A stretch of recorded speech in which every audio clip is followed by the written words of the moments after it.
Hey everybody, this is PJ Riley from Lancaster Archery. We are out here at our outdoor facilities at Lancaster Archery Supply in Lancaster, Pennsylvania, where we just completed the Outdoor Life annual Editor's Choice bow test, where we put a bunch of flagship compound bows through the paces. You know, we got speeds, we tested them for holding, shot them, accuracy, did all kinds of testing with these bows to figure out which ones we like best. And so you see me standing here, I am holding our two top finalists. These two bows just seem to rise to the top above the others. We've got the Mathews V3X, and I'm holding here the PSE Carbon Levitate. These two bows just seem to be just a little bit better shooting experience than the other bows. And the bow that I am holding, this is our 2022 Editor's Choice for Best Compound Bow, the PSE Carbon Levitate. Great bow. I'll tell you what we like about these bows. First off, I'll talk about myself personally, that for me, this bow changed what my vision of shooting a carbon bow is going to be like. I've shot carbon bows for years, and there was always a similar experience. Lots of hand shock, very jumpy bow. Didn't always hold them the best, especially when shooting at distance, unless I weighed them down, and of course then you're defeating one of the two primary purposes of carbon. And with this bow, we just didn't have any of those issues. So this is made of a proprietary material that PSE came out with. It's called DFC, Dead Frequency Carbon, which they say is the reason that a lot of the hand shock was taken out of it, and it doesn't jump as much because of this carbon that they use. I'm not a scientist, but I know that this bow definitely feels different from other carbon bows. But beyond that, it held nice at distance. I mean, this bow with just a rest on it weighs 3.8 pounds. That's a full pound less than the Mathews V3X over there. So it still held well at distance, shooting 50 yards. We were able to shoot nice 50-yard group. I have a stabilizer on it now, but we shot it without a stabilizer. We're able to shoot, you know, nice 2 to 3 inch groups with this bow with no stabilization on it at 50 yards. That's awesome, and that's performance from a carbon bow that I would say I wasn't necessarily expecting. So just a great bow, nice to shoot. Today you can see it's a little bit cold out here. You know, I mentioned there's two main things you like carbon for.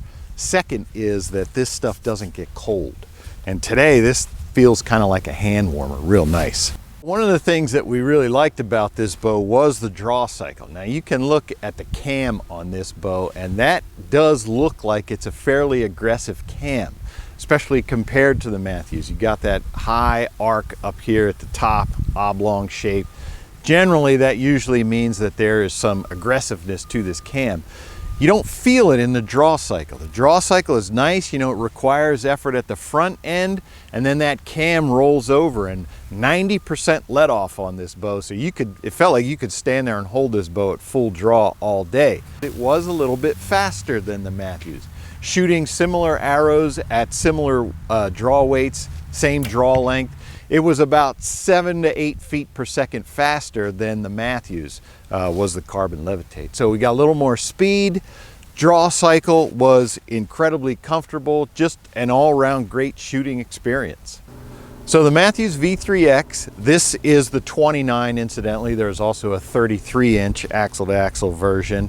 It is an aluminum bow, so it's a much different shooting experience, I would say, than the Carbon Levitate. This bow, you really don't feel any hand shock at all. Some of the thump that you feel with the carbon bow, you don't feel that at all with this bow. And I know that we just enjoyed shooting this bow. It has an incredible draw cycle, real smooth. There is no high point on this bow. It's just smooth the whole way from start to finish. It has about 85% let off, so it also is super comfortable at the back wall.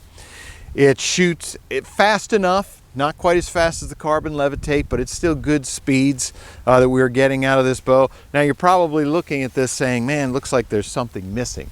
And right here, we took the grip off. This comes with a grip that's called the Engage grip. It's a rubberized grip. It's a very warm grip, but we found that we didn't like it, and that's okay. Mathews has allowed for that. This riser is finished on the back here. It's intended that you can shoot off of it, and then you just get side plates there for aesthetics. We just didn't put those on. So there's not a part missing, but we found that when we shot it with that engaged grip off, that consistency was just a little bit better with hand pressure on different points on the bow. So with the V3X, Mathews did do a lot of cool things this year. You can see this sight right here is mounted into the center of the riser. That's called the bridge lock. Just a new super secure place to mount your sight in there. This bow does have what they call switch weight technology, which means that it used to be in the past that if you wanted to change draw weight on your bow, let's say you wanted to go from a 50 to 60 pound bow to 60 to 70, you had to change out the limbs. But with the switch weight, all you have to do is change modules on these cams. And this bow right here, I can make it from 50 to 60, 60 to 70, 65 to 75. I can just choose the module that I want. You know, it's a lot cheaper than changing limbs. So that's another cool feature that Mathews does with their bows. Yeah, you can't go wrong with this bow. It is a great shooting bow. For me personally, what separated the Carbon Levitate from it was, I would say this bow is what I would expect from Mathews. An aluminum bow performance. It did what I expected it to do. Did it well. And it's, you know, like I said, all the good things I said about it. But I thought the Carbon Levitate just, I gave it extra credit for it changing my perception of a carbon bow. It's as simple as that. That one to me did not do what I would expect a carbon bow to do. This one did do what I would expect an aluminum bow to do.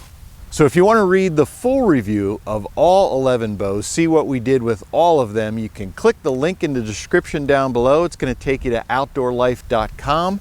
They're going to have all the information there, photos, specs. You can check out everything we did with those bows. And for Lancaster Archery, if you've got any questions about us, you can visit us at lancasterarchery.com.